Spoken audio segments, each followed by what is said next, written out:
Jefferson. Mr. Edmund Wright Jr. to see you, sir. Thank you, Charles. Send him in, please. Mr. Jefferson? Oh, yes, of course. I am Edmund Wright Jr., publisher of the Independent Chronicle and Boston Patriot. The Independent Chronicle? And Boston Patriot.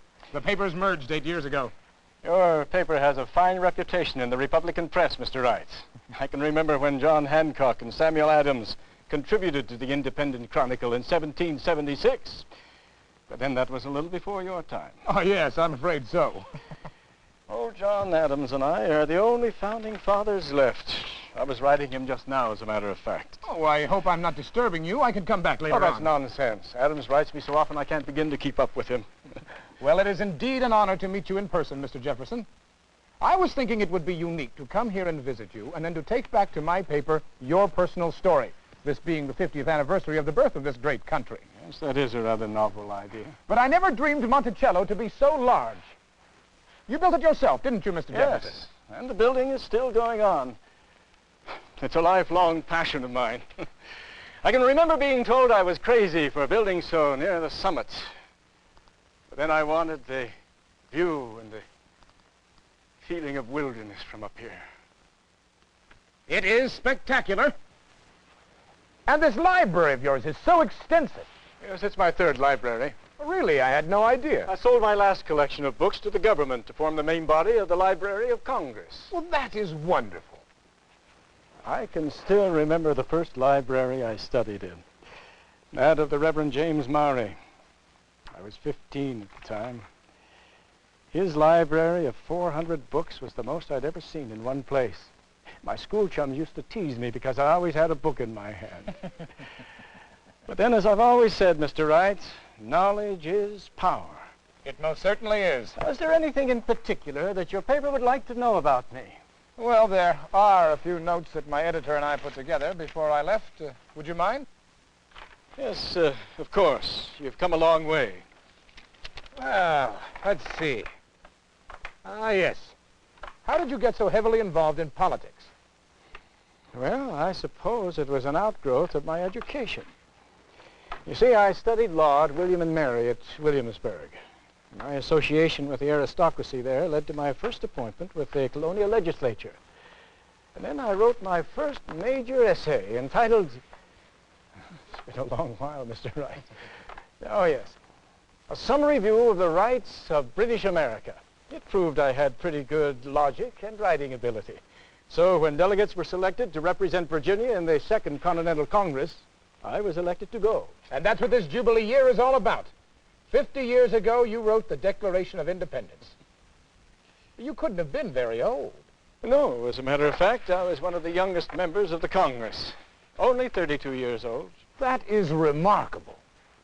Would you mind telling me how it all happened? Well, a committee was appointed with 5 men.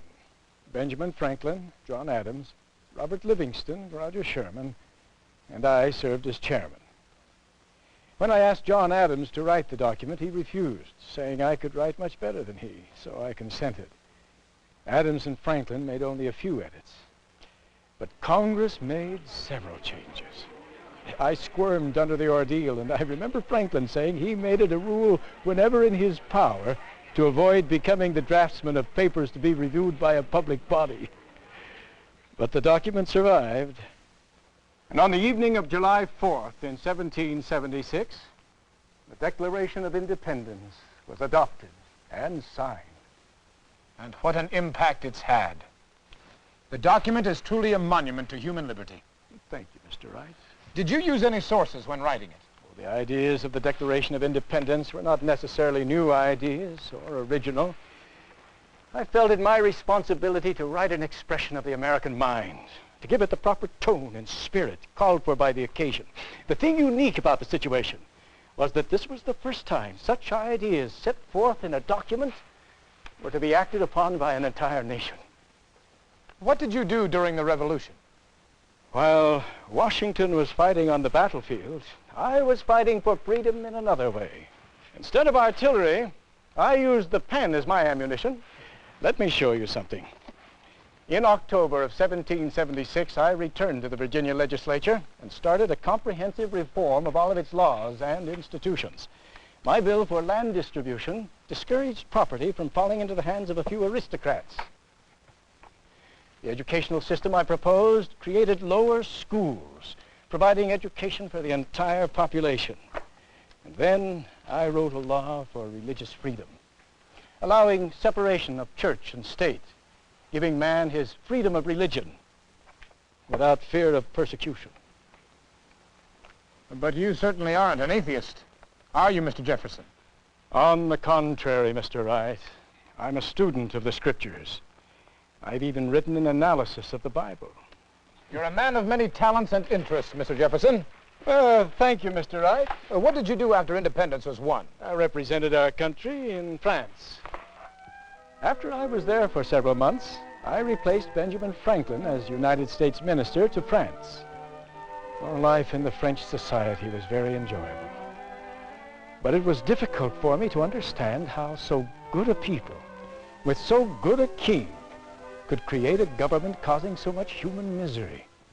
The climate of revolt was in the air. But the French Revolution would turn out to be much different from the American Revolution. I returned home to a country with a new constitution and a new president.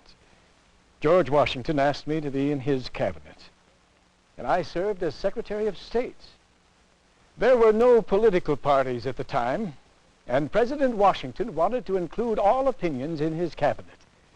But unfortunately, Alexander Hamilton, who was Secretary of the Treasury, didn't agree with me on a single issue.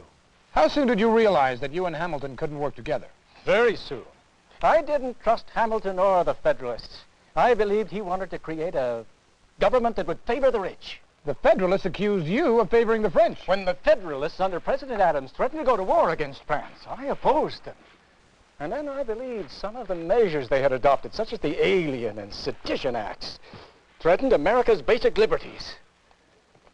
So I was pleased when my friends formed the second party, the Republicans, and asked me to be their candidate for president. What do you consider to be your greatest accomplishment as president? Probably the purchase of the Louisiana Territory from France in 1803. This would make land available to farmers for generations to come.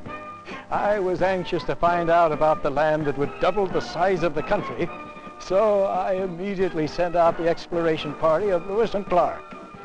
They returned with stories and artifacts that proved to me that this land is as fantastic as I imagined.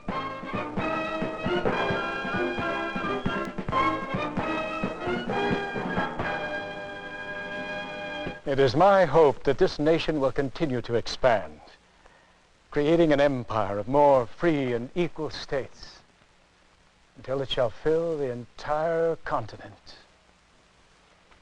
Do you think all men will ever be free and equal? What about the Negro, Mr. Jefferson? Many people in the North are upset about slavery. During the Revolution, you were an eloquent spokesman for abolishing slavery. And in the 1780s, you helped keep it out of the Northwest. But lately, you seem to support its extension across the Mississippi. I wish I had an answer for you, but I don't. I do think slavery is wrong.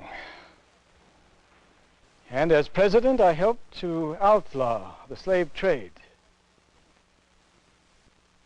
But I could not continue to live here at Monticello without slaves. And I find it difficult to see how the black man can fit into our society. I continue to hope that future generations will find a way to end slavery. But in my old age, I have decided to work on a project I could do something about. So for the past several years, I've been working to build a university.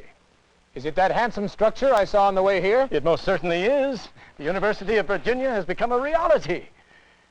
It has always been my theory that we must qualify the citizens to understand their rights and maintain them. If a nation expects to be ignorant and to be free also, it expects what never was and never will be. You know, Mr. Wright, I think we will yet form an aristocracy of talents. Would you care to go riding with me? Get a closer view of the campus? Well, I don't know. Well, you look as if you could use a bit of exercise, Mr. Wright.